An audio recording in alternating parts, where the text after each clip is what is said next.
ನಮಸ್ತೆ, welcome back to my channel. So ನಾನಿವತ್ತು ಒಂದು ನ್ಯೂ ಕಂಟೆಂಟ್ ಜೊತೆಲಿ ಬಂದಿದ್ದೀನಿ. ಸೊ ಇದು ನಾನು ಫಸ್ಟ್ ಟೈಮ್ ಟ್ರೈ ಮಾಡಿರೋದು. ಆ್ಯಕ್ಚುಲಿ ಬೇರೆಯವ್ರ ಕೈಗೆ ಮೆಹಂದಿ ಹಾಕೋದು ತುಂಬ ಈಸಿ, ಯಾವ ಡಿಸೈನ್ ಬೇಕಾದ್ರೂ ಮಾಡ್ಬೋದು. ಟಿಪಿಕಲ್ ಹಿಂದೂ ಸ್ಟೈಲ್ದಾದರೂ ಆಗ್ಬೋದು, ಅರೇಬಿಕ್ ಸ್ಟೈಲು. ಬಟ್ ನಮ್ಮ ಕೈಗೆ ನಾವೇ ಮೆಹಂದಿ ಹಾಕ್ಕೊಳ್ಳೋದಿದೆಯಲ್ಲ, ಅದು ಒಂದು ಸ್ವಲ್ಪ ಲಿಟಲ್ ಬಿಟ್ ಕಷ್ಟ ಅನ್ಬೋದು. ಇದು ಎಂತೆಂಥ ದೊಡ್ಡ ದೊಡ್ಡ ಆರ್ಟಿಸ್ಟ್ಗೂ ಸಹ ನನ್ನ ಪ್ರಕಾರ ಕಷ್ಟ ಅನಿಸುತ್ತೆ ನಮ್ಮ ಕೈಗೆ ನಾವೇ ಮೆಹಂದಿ ಹಾಕೋದು. ಸೊ ನಾನು ಫಸ್ಟ್ ಟೈಮ್ ಈ ಪ್ರಯತ್ನ ಮಾಡಿದ್ದೀನಿ. ಸೊ ನನ್ನ ಕೈಗೆ ನಾನೇ ಒಂದು ರೋಪ್ ಸ್ಟೈಲ್ ಡಿಸೈನ್ ಮಾಡೋದಕ್ಕೆ.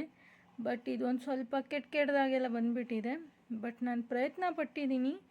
ಸೊ ನೆಕ್ಸ್ಟ್ ಯಾರ್ದಾದ್ರು ಒಳ್ಳೆ ಸಖತ್ತಾಗಿರೋ ಕೈ ಸಿಕ್ಕಿದ್ರೆ ಡೆಫಿನೆಟ್ಲಿ ಇನ್ನೊಂದು ವಿಡಿಯೋ ಮೆಹಂದಿ ಮೇಲೆ ಮಾಡೋ ಆಸೆ ಇದೆ.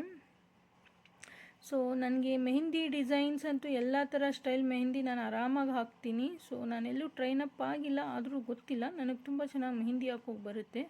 ಯಾಕಂದರೆ ಒಂದು ಸರಿ ನನ್ನ ಫ್ರೆಂಡ್ ಮದುವೆಯಲ್ಲಿ ಮೆಹಂದಿ ಅವರು ಕೈ ಕೊಟ್ಟಾಗ ನಾನೇ ಅವಳಿಗೆ ಫುಲ್ ಶೋಲ್ಡರ್ ಮೆಹಂದಿ ಹಾಕಿದೆ. ಯಾಕೆಂದರೆ ನಮ್ಮ ಮುಸಲ್ಮಾನ್ ಸಿಸ್ಟರ್ಸ್ಗಳದ್ದು ಮದುವೆ ಇರುತ್ತಲ್ಲ, ಅವರಲ್ಲಿ ಮೆಹಂದಿಗೆ ಅವ್ರು ತುಂಬ ಮುಖ್ಯ ಇಂಪಾರ್ಟೆನ್ಸ್ ಕೊಡ್ತಾರೆ. ಸೊ ಅದೇ ಥರ. ಸೊ ಅವತ್ತೇ ಗೊತ್ತಾಗಿದ್ದು ನಾನು ಸಖತ್ತಾಗಿ ಮೆಹಂದಿ ಹಾಕ್ತೀನಿ ಅಂತ. ಸೊ ನಾನು ಫಸ್ಟ್ ಟೈಮು ನನಗೆ ನಾನೇ ಹಾಕುವಂಥ ಪ್ರಯತ್ನ ಮಾಡಿದ್ದೀನಿ. ಸೊ ಬನ್ನಿ ಫ್ರೆಂಡ್ಸ್, ಇದು ಹೇಗಿದೆ ಅಂತ ನೋಡೋಣ.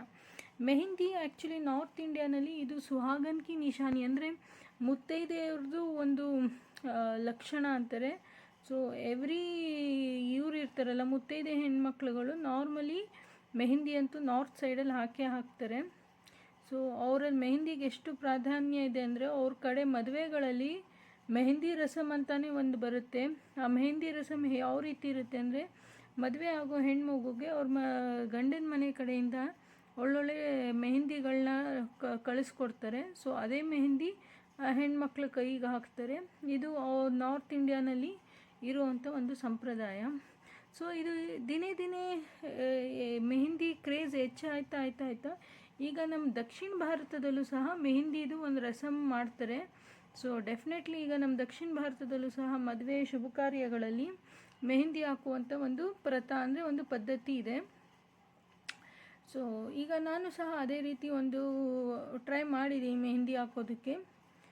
ನಾನು ಫಸ್ಟ್ ಟೈಮ್ ಟ್ರೈ ಮಾಡಿರೋದು ಸೆಲ್ಫ್ ಮೆಹಂದಿ ಹಾಕೋದಕ್ಕೆ. ಸೊ ಇದು ಹೇಳೋಷ್ಟು ನೋಡೋಷ್ಟು ಸುಲಭ ಆಗಿರಲಿಲ್ಲ. ಸೊ ಒಂದು ಸ್ವಲ್ಪ ಕಷ್ಟ ಆಗಿತ್ತು ಇದು. ಸೊ ಖುಷಿ ಏನಪ್ಪ ಅಂದರೆ, ಫಸ್ಟ್ ಟೈಮ್ ನನಗೆ ನಾನೇ ಮೆಹಂದಿ ಹಾಕ್ಕೊಂಡಿದ್ದೀನಿ ಅನ್ನೋದೇ ಒಂದು ಹ್ಯಾಪಿನೆಸ್ ನನಗೆ. ಸೊ ಫ್ರೆಂಡ್ಸ್, ನೀವು ಸಹ ಮನೆಯಲ್ಲಿ ಮೆಹಂದಿ ಹಾಕ್ಕೊಳ್ಳಿ ಅಂತ. ಮೆಹಂದಿ ಹಾಕೋದ್ರ ಉಪಯೋಗ ಏನಂದರೆ, ಮೆಹಂದಿ ಹಾಕಿದ್ರೆ ನಮ್ಮ ಬಾಡಿ ಟೆಂಪ್ರೇಚರ್ ಮೇಲೆ ಇದು ಒಳ್ಳೆ ಎಫೆಕ್ಟ್ ಕೊಡುತ್ತೆ. ಸೊ ಎಕ್ಸೆಸ್ ಆಫ್ ಹೀಟ್ ಏನಂತೀವೋ ನಮ್ಮ ಬಾಡಿನಲ್ಲಿ, ಅನ್ವಾಂಟೆಡ್ ಹೀಟ್ನ ಈ ಮೆಹಂದಿ ಅದನ್ನು ತೆಗೆದಾಕುತ್ತೆ.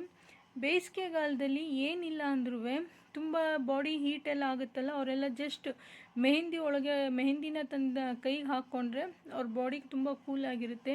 ಮತ್ತು ಇನ್ನೊಂದು ಏನಂದರೆ, ಮೆಹಂದಿಲಿರೋ ಇನ್ನೊಂದು ಮೇನ್ ಇಂಪಾರ್ಟೆಂಟ್ ಅಂದರೆ, ಮೆಹಂದಿ ಏನು ಮಾಡುತ್ತೆ, ನಮ್ಮ ಬಾಡಿ ಮೇಲೆ ಮತ್ತು ಫೇಸಲ್ಲಿ ಪಿಂಪಲ್ಸ್ಗಳು ಬರುತ್ತಲ್ಲ, ಆ ಪಿಂಪಲ್ಸ್ನ ಕಂಟ್ರೋಲ್ ಮಾಡುತ್ತೆ. ಕೆಲವರು ಮೆಹಂದಿ ಗಿಡನ ಮನೇಲೇ ಹಾಕ್ತಾರೆ. ಮೆಹಂದಿ ಗಿಡನ ಮನೇಲಿ ಹಾಕೋದು ಸಹ ಅದು ಬಂದು ತುಂಬ ಶುಭ ಅಂತಾರೆ. ಮೆಹಂದಿ ಗಿಡ ಸಾಕ್ಷಾತ್ ಲಕ್ಷ್ಮಿ ಥರ. ಸೊ ಆ ಮೆಹಂದಿ ಗಿಡ ಎಲ್ಲಿರುತ್ತೋ ಅಲ್ಲಿ ಆ ಎಲೆಗಳ ಥರನೇ ಮನೆಯಲ್ಲಿ ನೋಟು, ದುಡ್ಡು, ಹಣ, ಐಶ್ವರ್ಯಗಳು ಬರುತ್ತೆ ಅನ್ನೋ ಒಂದು ಪದ್ಧತಿ ಇದೆ. ಸೊ ನಮ್ಮ ಕಲ್ಕಟ್ಟಾನಲ್ಲಿ ಮೆಹಂದಿ ಗಿಡಕ್ಕೆ ಪೂಜೆ ಸಹ ಮಾಡ್ತಾರೆ. ದುರ್ಗಾ ಪೂಜಾ ಹೇಗಿರುತ್ತೋ ಸೇಮ್ ಅದೇ ಥರ ಒಂದು ಮೆಹಂದಿ ಪೂಜಾ ಪಾಟಲ್ಗೆ ಮೆಹಂದಿ ಗಿಡ ಹಾಕಿ ಪೂಜೆ ಮಾಡ್ತಾರೆ. ಹೇಗೆ ನಮ್ಮ ಈ ದಕ್ಷಿಣ ಭಾರತದಲ್ಲಿ ಮನೆಯಲ್ಲಿ ಒಂದು ತುಳಸಿ ಗಿಡಕ್ಕೆ ಹೇಗೆ ನಾವು ಪ್ರಾಮುಖ್ಯ ಕೊಡ್ತೀವೋ, ಅದೇ ರೀತಿ ನಮ್ಮ ದೇಶದ ಕೆಲವೊಂದು ಪ್ರಾಂತ್ಯಗಳಲ್ಲಿ ಮೆಹಂದಿ ಗಿಡಕ್ಕೂ ಸಹ ಅಷ್ಟೇ ಬಹುಮೂಲ್ಯವಾದ ಒಂದು ಸ್ಥಾನ ಇದೆ. ಸೊ ನಿಮ್ಮ ಮನೇಲಿ ಮೆಹಂದಿ ಗಿಡ ಇದೆಯಾ? ನನ್ನ ಮನೇಲಂತೂ ಮೆಹಂದಿ ಗಿಡ ಇಲ್ಲ, ನಾನೊಂದು ತೊಗೊಬಂದು ಹಾಕಬೇಕು. ಸೊ ನಿಮ್ಮ ಮನೇಲಿ ಮೆಹಂದಿ ಗಿಡ ಇದ್ದರೆ ಹೇಳಿ. ಮತ್ತು ಮೆಹಂದಿ ಗಿಡ ನೆಡೋದು ಸಹ ಲಕ್ಷ್ಮಿಗೆ ಸಂಬಂಧಪಟ್ಟಿದಂಥ ಒಂದಾದರೆ, ಮೆಹಂದಿ ಗಿಡದಲ್ಲಿ ಮೋರ್ ಆಕ್ಸಿಜನ್ ಸಪ್ಲಿಮೆಂಟ್ ಇರುತ್ತೆ. ಸೊ ಮೆಹಂದಿ ಗಿಡನೂ ಸಹ ಮನೆಯಲ್ಲಿ ನೆಡಬೇಕು. ಇದು ಒಂದು ಚಿಕ್ಕ ಪ್ರಯತ್ನ ಪಟ್ಟೆ ಮೆಹಂದಿ ಬಗ್ಗೆ ನಾನು ವಿಡಿಯೋ ಮಾಡೋದಕ್ಕೆ. ಸೊ ನಿಮ್ಗೆ ಇಷ್ಟ ಆಗಿದೆ ಅಂತ ಭಾವಿಸ್ತೀನಿ ಫ್ರೆಂಡ್ಸ್. ಇಷ್ಟ ಆದರೆ ದಯವಿಟ್ಟು ಕೆಳಗಡೆ ಅಲ್ಲೊಂದು ಬಟನ್ ಇದೆಯಲ್ಲ ಸಬ್ಸ್ಕ್ರಿಪ್ಷನ್ದು, ಅದನ್ನು ಆನ್ ಮಾಡ್ಕೊಳ್ಳಿ ಮತ್ತು ನಂದು ಎಲ್ಲ ವೀಡಿಯೋಸ್ಗಳನ್ನ ನೋಡಿ ಅಂತ. So thank you friends. ನೀವು ಇನ್ನೊಂದು ವಿಡಿಯೋ ಮಾಡಿದೆ